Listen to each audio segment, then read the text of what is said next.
In August 2025, divers in Italy discovered something extraordinary: a perfectly preserved Roman bathhouse, 3 meters underwater. But this wasn't just any ruin. This may be the personal retreat of Cicero himself. And it sits in the middle of Rome's most scandalous secret, a sunken city called Baiae, a place so corrupt, so dangerous, that even the Romans tried to erase it from history. This is verified evidence of what they found. Baiae sat on the northwest shore of the Bay of Naples, built directly over volcanic hot springs. By 100 BCE, it had become the ultimate playground for Rome's elite. The philosopher Seneca called it, quote, a resort of vice. He wrote of persons wandering drunk along the beach, the riotous reveling of sailing parties, lakes addin with choral song. The poet Martial wrote that a virtuous woman arrived as Penelope and departed as Helen. Here's the official location. Baiae lies 16 kilometers west of Naples, on the Phlegarian Fields, one of the most volcanically active regions on Earth. 24 craters. Over 150 pools of boiling mud. The Romans built their pleasure city directly on top of a And here's what makes this significant. The underwater archaeological park covers 177 hectares. That's 3 times larger than Pompeii. Every Roman emperor had a presence here. Julius Caesar owned a villa. Augustus transformed much of Baiae into imperial property. Caligula built a 3-mile bridge of boats across the bay just to prove an astrologer wrong. Claudius constructed an underwater palace that still stands today. Hadrian died here in 138 CE, but one emperor's story defines Baiae more than any other. The story of Nero, and what he did to his own mother. Agrippina the Younger was Nero's mother and the most powerful woman in Rome. She had secured his throne by poisoning Emperor Claudius. But, as Nero grew older, he resented her control. His mistress mocked him as a mummy's boy. Nero wanted her dead. But Agrippina had been taking antidotes for years. She was immune to poison. A collapsing ceiling failed. Nero needed something more creative. Something that would look like an accident. March 59 CE, the festival of Minerva. Nero's freedman Anicetus, commander of the fleet and former tutor who hated Agrippina, designed the perfect murder weapon. A ship with a lead-weighted canopy designed to crush its passengers. A collapsible floor, a weakened hull. Nero invited his mother to a banquet at Baiae, pretending reconciliation. According to Tacitus, he said goodbye, clinging with kisses to her eyes and bosom. Then he put her on the death ship. Here's the official account from the Roman historian Tacitus, written just decades after the event.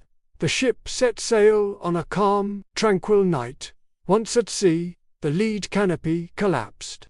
Agrippina's attendant was crushed to death. But Agrippina survived, protected by her couch. When the crew tried to capsize the boat, her friend Acerronia shouted, "I am the emperor's mother. Help me." She was beaten to death with oars. Agrippina stayed silent. Agrippina swam to shore with a wounded shoulder. She pretended to believe it was an accident. But Nero panicked.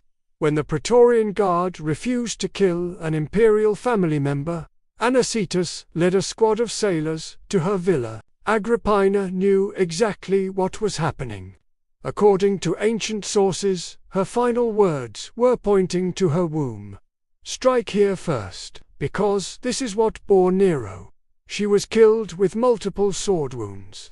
Seneca helped fabricate justifications. The Senate declared Agrippina's birthday inauspicious. But Nero never escaped his crime. Ancient writers say he was forever pursued by her ghost, suffering nightmares and sleepless nights. Graffiti appeared across Rome, comparing him to Orestes and Alcmaeon legendary matricides. All of this happened at Baiae. The party city had witnessed Rome's darkest family secret, and then it began to sink. But Baiae holds another secret. In 1932, archaeologists discovered a tunnel entrance beneath a vineyard. What they found defied explanation. Passages descending into the volcanic rock, over 500 lamp niches, far more than needed for light. And at the deepest point, an underground river, heated almost to boiling, hung with sulphurous clouds. British explorer Robert Paget believed this was an ancient oracle of the dead, designed to simulate a journey to the underworld.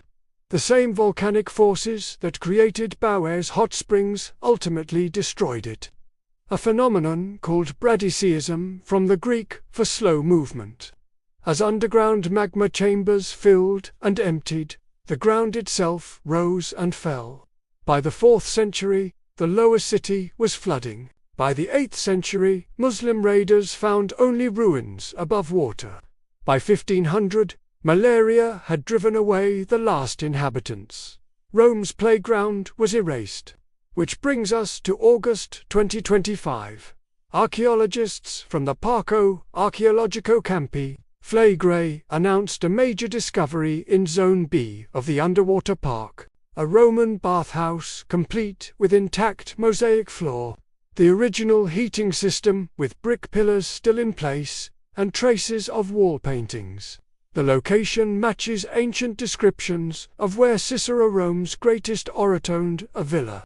If confirmed, this would be the first physical evidence of Cicero's personal retreat. Today, Baiae is the world's only underwater archaeological park open to the public.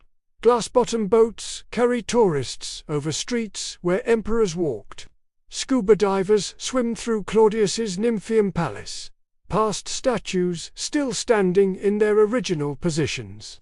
At 13 meters deep, you can see active volcanic fumaroles, boiling water venting from the seafloor. The ruins cover 177 hectares. Most remain unexplored. The city that Rome tried to forget is still giving up its secrets.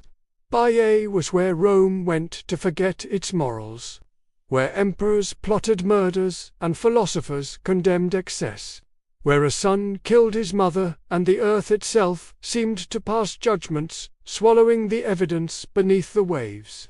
Seneca warned that Baiae was a place to be avoided. 2,000 years later, we're finally seeing what he meant. The verified evidence doesn't lie. The sea preserved everything. But Baiae isn't the only Roman secret we've uncovered.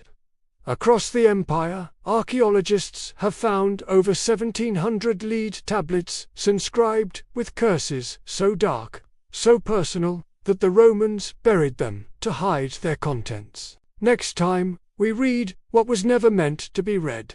Subscribe to see the official translations.